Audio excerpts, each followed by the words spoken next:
നമസ്കാരം, welcome back to my channel. അപ്പോൾ ഇന്ന് നമ്മൾ ഡിസ്കസ് ചെയ്യാൻ പോകുന്നത് നമ്മുടെ റീ രജിസ്ട്രേഷനെ കുറിച്ചാണ്. കുറേ ആൾക്കാർക്ക് ആദ്യമായിട്ട് ഇഗ്നോയിൽ കോഴ്സുകൾ ചെയ്യുന്ന ആൾക്കാർക്ക് ഈ ഒരു റീ രജിസ്ട്രേഷൻ എന്താണ് എന്ന് അറിയില്ലായിരിക്കാം. റീ രജിസ്ട്രേഷൻ എന്ന് പറയുന്നത് ഒരു അഡ്മിഷൻ പ്രോസസ്സ് തന്നെയാണ്. ഒരു ഇയർലി ബേസ്ഡ് ആയിട്ടുള്ള ഒരു കോഴ്സ് നിങ്ങൾ എടുത്തിട്ടുണ്ട്. ആ ഒരു കോഴ്സിന്റെ ഒരു വർഷം കംപ്ലീറ്റ് ആയി നെക്സ്റ്റ് ഇയറിലേക്ക്, അതായത് നിങ്ങൾ അഥവാ ഇപ്പോൾ ഫസ്റ്റ് ഇയറിൽ നിന്ന് സെക്കൻഡ് ഇയറിലോട്ട് പോകുന്നു, അല്ലെങ്കിൽ സെക്കൻഡ് ഇയറിൽ നിന്ന് തേർഡ് ഇയറിലോട്ട് പോകുന്നു. അങ്ങനെ പോകുമ്പോൾ നിങ്ങൾ എടുക്കേണ്ട ഒരു അഡ്മിഷനാണ് റീ രജിസ്ട്രേഷൻ എന്ന് പറയുന്നത്. ഇത് സെമസ്റ്റർ ബേസ്ഡ് ആയിട്ട് പഠിക്കുന്ന ആൾക്കാർക്കും ഇത് തന്നെയാണ് ചെയ്യേണ്ടത്. അതായത് അവർ ഒരു സെമ്മിൽ നിന്ന് അടുത്ത സെമ്മിലോട്ട് പോകണമെങ്കിൽ അവർക്ക് റീ രജിസ്ട്രേഷൻ ചെയ്തിരിക്കണം. ഇങ്ങനെ റീ രജിസ്ട്രേഷൻ ചെയ്താൽ മാത്രമാണ് അവർ നെക്സ്റ്റ് ഇയറിൽ അപ്പിയർ ചെയ്തിട്ടുള്ളൂ എന്ന് നമുക്ക് മനസ്സിലാക്കാൻ പറ്റുകയുള്ളൂ. അഥവാ നിങ്ങൾ റീ രജിസ്ട്രേഷൻ ചെയ്തിട്ടില്ല എങ്കിൽ നിങ്ങൾക്ക് നെക്സ്റ്റ് ഇയറിലെ ബുക്സ് കിട്ടുകയോ അല്ലെങ്കിൽ നിങ്ങൾ രണ്ടാമത്തെ ഇയർ ആയി എന്ന് അവർ ഇഗ്നോയുടെ ഭാഗത്ത് നിന്ന് യാതൊരു കൺഫർമേഷൻ വരികയുമില്ല. എനിക്ക് കുറേ ആൾക്കാർക്കുള്ള ഡൗട്ടാണ്, അതായത് ഞാൻ ഫസ്റ്റ് ഇയറിൽ എക്സാം തന്നെ എഴുതിയിട്ടില്ല, പിന്നെ എങ്ങനെയാണ് എനിക്ക് സെക്കൻഡ് ഇയറിൽ റീ രജിസ്ട്രേഷൻ ചെയ്യാൻ പറ്റുക എന്നുള്ളത്. അതിന് യാതൊരു കുഴപ്പവുമില്ല. നിങ്ങൾ ഫസ്റ്റ് ഇയർ കംപ്ലീറ്റ് ചെയ്തിട്ടില്ലെങ്കിൽ കൂടി, ഒരു എക്സാം നിങ്ങൾ എഴുതിയിട്ടില്ല, അസൈൻമെൻറ്റ് സബ്മിറ്റ് ചെയ്തിട്ടില്ല എങ്കിൽ കൂടി നിങ്ങൾക്ക് സെക്കൻഡ് ഇയറിലോട്ട് നിങ്ങൾക്ക് അഡ്മിഷൻ എടുക്കാൻ പറ്റുന്നതാണ്.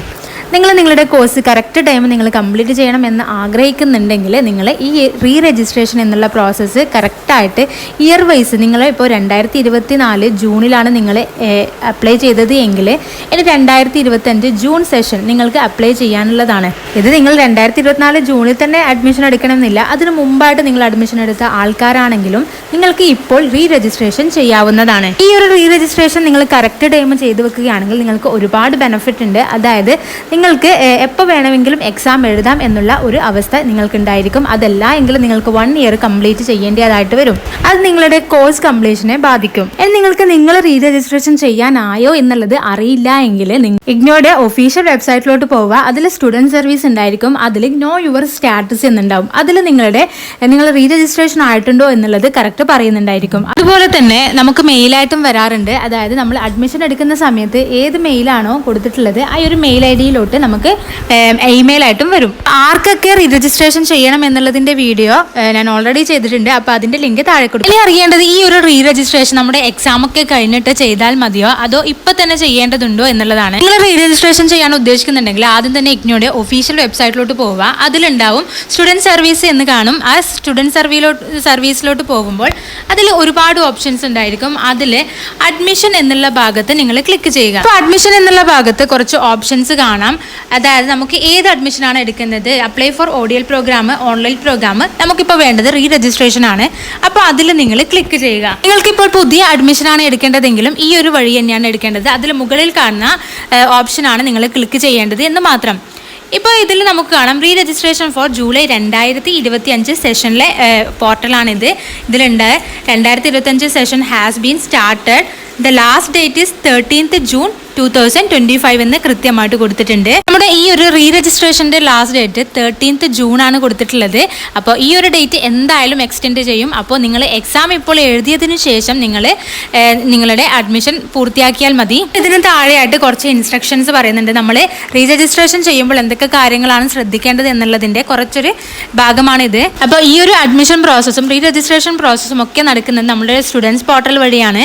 അപ്പോൾ ആദ്യം തന്നെ വേണ്ടത് ഈ ഒരു സ്റ്റുഡൻസ് പോർട്ടലിൽ നിങ്ങൾ രജിസ്റ്റർ ചെയ്യുക എന്നുള്ളതാണ്. സമർത്ത് എന്നുള്ളതാണ് നമ്മുടെ സ്റ്റുഡൻസ് പോർട്ടലിന്റെ പേര്. അപ്പോൾ അതിൽ നിങ്ങൾ എക്സാമിന് രജിസ്റ്റർ ചെയ്യുന്ന സമയത്തും ആ ഒരു ഭാഗത്തിലൂടെയാണ് നിങ്ങൾ ചെയ്തിട്ടുണ്ടായിരിക്കുക. അപ്പോൾ ആ ടൈം നിങ്ങൾ എക്സാമിന് രജിസ്റ്റർ ചെയ്തിട്ടില്ല എന്നാണെങ്കിൽ കൂടി നിങ്ങളുടെ ഒരു സ്റ്റുഡൻസ് പോർട്ടൽ ഉണ്ടാക്കേണ്ടതുണ്ട്. അത് നിങ്ങളുടെ ഫോൺ നമ്പറും അതുപോലെ തന്നെ ഇമെയിൽ ഐ ഡിയും യൂസ് ചെയ്തിട്ടാണ് ആ ഒരു പോർട്ടൽ ഉണ്ടാക്കേണ്ടത്. അതിനുശേഷം നിങ്ങൾക്ക് നിങ്ങളുടെ പ്രോഗ്രാം സെലക്ട് ചെയ്യേണ്ടതായിട്ട് വരും. അതുപോലെ തന്നെ നിങ്ങൾക്ക് ഒരു പേയ്മെൻറ്റും ചെയ്യേണ്ടതായിട്ട് വരും. ഈ ഒരു പേയ്മെൻറ്റ് നിങ്ങളുടെ അക്കൗണ്ടിൽ നിന്ന് തന്നെ ചെയ്യാൻ വേണ്ടി ശ്രദ്ധിക്കുക. അതായത് നിങ്ങൾ വേറൊരു അക്കൗണ്ടിൽ നിന്നാണ് ചെയ്തത്, അത് കറക്റ്റ് ആയിട്ടില്ല എന്നുണ്ടെങ്കിൽ അത് റീഫണ്ടായിട്ട് വരിക ആ ഒരു അക്കൗണ്ടിലേക്കായിരിക്കും. നിങ്ങൾ ഏത് അക്കൗണ്ടിൽ നിന്നാണോ നിങ്ങൾ രജിസ്ട്രേഷൻ ചെയ്തിട്ടുള്ളത് ആ ഒരു അക്കൗണ്ടിലേക്കായിരിക്കും നിങ്ങൾക്ക് ഈ ഒരു റീഫണ്ടൊക്കെ വരുന്നത്. അതുപോലെ തന്നെ നിങ്ങൾ ഇതിന് വേണ്ടിയിട്ട് പൈസ അടയ്ക്കുമ്പോൾ, പേയ്മെൻറ്റ് ചെയ്യുമ്പോൾ നിങ്ങളുടെ OTP നമ്പർ അതുപോലെയുള്ള കാര്യങ്ങളൊന്നും ഷെയർ ചെയ്യാതിരിക്കുക. ഇനി അഥവാ നിങ്ങൾ 2 തവണ നിങ്ങളുടെ പേയ്മെന്റ് ചെയ്തു എങ്കിൽ അതിൽ ഒരു പേയ്മെന്റ് നിങ്ങൾക്ക് റീഫണ്ട് ആയിട്ട് വരുന്നതായിരിക്കും. അങ്ങനെയുള്ള കുറച്ച് കാര്യങ്ങളാണ് ഇവിടെ പറയുന്നത്. അപ്പോൾ ഏറ്റവും താഴെയായിട്ട് അവിടെ ഒരു ക്ലിക്ക് കൊടുക്കാൻ പറയുന്നുണ്ട്, ഡിക്ലറേഷൻ കൊടുക്കാൻ പറയുന്നുണ്ട്. അതിനുശേഷം നിങ്ങൾ ആ ഡിക്ലറേഷൻ കൊടുക്കുക, അതിനുശേഷം പ്രൊസീഡ് പോവുക. അപ്പോൾ അങ്ങനെ ചെയ്യുമ്പോൾ നമ്മൾ സമർത്ഥ് പോർട്ടലായിട്ടാണ് വരുന്നത്. ഈ ഒരു സമർത്ഥ് പോർട്ടൽ നിങ്ങൾ ഓൾറെഡി നിങ്ങളെ അക്കൗണ്ട് ഉണ്ടാക്കിയിട്ടില്ലെങ്കിൽ യൂസർ നെയിമും പാസ്വേഡും അടിച്ചിട്ട് നിങ്ങൾക്ക് അക്കൗണ്ട് ലോഗിൻ ചെയ്യാം. അതല്ല എങ്കിൽ ഇവിടെ യൂസർ നെയിം എന്ന് പറയുന്നത് നിങ്ങളുടെ എൻറോൾമെന്റ് നമ്പർ ആയിരിക്കും, പാസ്വേഡ് എന്ന് പറയുന്നത് നിങ്ങൾ ഉണ്ടാക്കിയിട്ടുള്ള ഒരു നമ്പർ ആയിരിക്കും. ഇപ്പോൾ നിങ്ങൾക്ക് പാസ്വേഡ് ഓർമ്മയില്ലെങ്കിൽ നിങ്ങൾക്ക് റീസെറ്റ് പാസ്വേഡ് ചെയ്യാം. അതല്ല എങ്കിൽ നിങ്ങൾക്ക് പുതിയ രജിസ്ട്രേഷൻ എടുക്കാം. അതിന് വേണ്ടിയിട്ട് ന്യൂ രജിസ്ട്രേഷൻ എന്നുള്ളത് ഭാഗത്ത് നിങ്ങൾ ക്ലിക്ക് ചെയ്യുക.